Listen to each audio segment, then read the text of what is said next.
bang in action with Klosterstad and Kozlovskis as they came out of the trap, but it was Phil Mercer who grabbed the whole shot in moto number 1. He got Nielsen behind him in second, but by the time they got to turn 3, Zarava and Van Hove had both gone through, pushing the number 1 back into 4th place. The 1-2-1 wasn't too far away either. Robert Forsell around the outside here on the Kawasaki of the 77 of Tom van Grinsven. So they're all up there or thereabouts as Mercer tried to make a dash for it at the head of the field, but he got Van Hove right behind him and Zarava closing in fast as well on the 183 from the Czech Republic.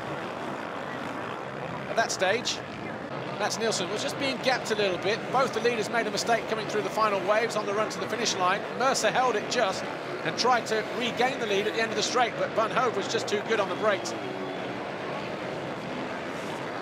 Mercer got pushed back to second. Zarava was just biding his time at that point. So too was Mats Nielsen in 4th place. And Zarava, even though he made a couple of mistakes through the tough wave section on the run to the finish line area, it didn't cost him too much time, and before long he was through as the new race leader. Van Hove then was down in second. And Nielsen was up to 3rd as Mercer just started to fade back a little bit. But it was a frantic battle between the top 3 riders. Zarava started to make a break for it at the head of the field, leaving 2nd place to be fought out by Van Hove and Nielsen. But then Zarava fell in turn 3, picked himself up. Van Hove went through, and so too did Nielsen. And in the very next turn, Nielsen just struck like lightning. Boom, down the inside, took over the lead, and that was all he wrote.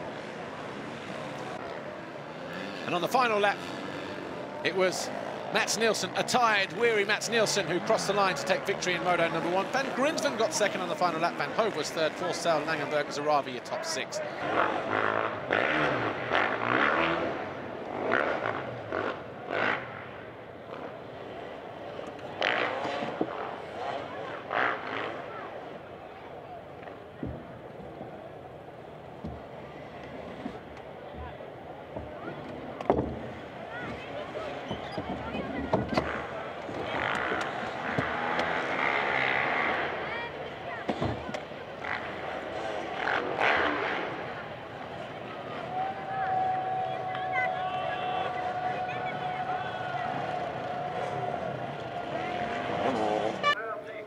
Mats Nielsen, congratulations. You seemed quite happy in 3rd. Then out of nowhere, you put on a fantastic charge, taking full advantage of Zarava's mistake.